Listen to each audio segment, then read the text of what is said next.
আজি এজন পেচেণ্ট আহিছে মোৰ পাঠশালাৰ পৰা এখেতৰ সমস্যা আছিলে আপোনাৰ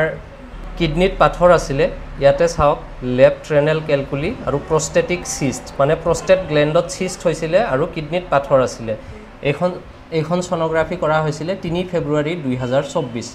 আৰু পিছত ফেব্ৰুৱাৰী মাহতে এখেত আকৌ মোৰ ওচৰলৈ আহিছিল ফেসবুকৰ পৰা ভিডিঅ' চাই আহিছিল আৰু আজি এখন সোনোগ্ৰাফি ৰিপৰ্ট চাও ইয়াতে ডেটটো চাই লওক 10/5/24 কৰিছে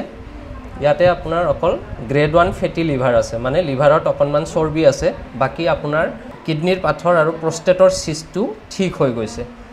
তো দাদাজনক খুদিম যে মোৰ ইয়াত চিকিৎসা কৰি কেনেকুৱা পালে কি সমস্যা আছিলে আৰু এতিয়া কেনেকুৱা আছে আপোনাৰ পৰিচয়টো দি লওক আগত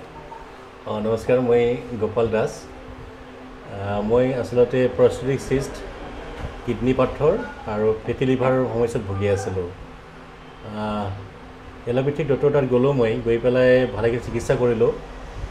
কিন্তু বহুত টকা ভৰাৰ পিছতো মোৰ ভাল হৈ নাহিল নেক্সটত অপাৰেশ্যন কৰিব লাগে বুলি ক'লে কিন্তু মোৰ চিন্তা লাগিল ইমান টকা পইচাটো নাই অপাৰেশ্যন কৰাৰ কাৰণে মই ভাবিলোঁ মানে কি কৰা যায় মানে ফেচবুক চাওঁতে অকস্মাত আপোনাক পাই গ'লোঁ আচ্ছা পাই গৈ আপোনাৰ লগে লিংক কৰিলোঁ মই লিংক কৰি সেই সময়ত মই মানে ভুক্তভোগী হৈয়ে আছোঁ ভাল হয় নেকি বুলি ভাবি মই আহি গ'লোঁ আপোনাৰ ওচৰত আহি গৈ মই আজি 4 মাহ ধৰি খালোঁ এতিয়াতো মোৰ নাই আৰু যোৱাকালি যিটো অপাৰেশ্যন কিবা সোনোগ্ৰাফি কৰিলে কিডনি পাথৰো নাই আৰু প্ৰষ্টেটিক সিস্টটো নৰ্মেল আৰু সামান্য মানে লিভাৰ আছে লিভাৰত অকমান চৰ্বি আছে একো নহয় বুলি কৈছে সেইটো মেডিচিন নাখালেও ঠিক হৈ যাব সেইটো মেডিচিন এতিয়া মই সুস্থ তাকে আপোনাৰ হোমিওপ্যাথিত চিকিৎসা কৰি বা মৰিয়াত চিকিৎসা কৰি আপুনি কেনেকুৱা পালে খুবেই ভাল লাগিল আপোনাৰ লগ পাই মই বহুত সুখী আৰু হয়তো আপোনাৰ লগ নাপালে মই অপাৰেশ্যন কৰিব লগা হ'ল হয় কিন্তু আপুনি অপাৰেশ্যনৰ পৰা হাত হাৰাই দিলে আৰু মই বেমাৰকেইটাৰ পৰা মানে পৰিত্ৰাণ মানে পাই দিলে ইয়াতে মই প্ৰেছক্ৰিপশ্যনখন দেখাই দিছোঁ আপোনাৰ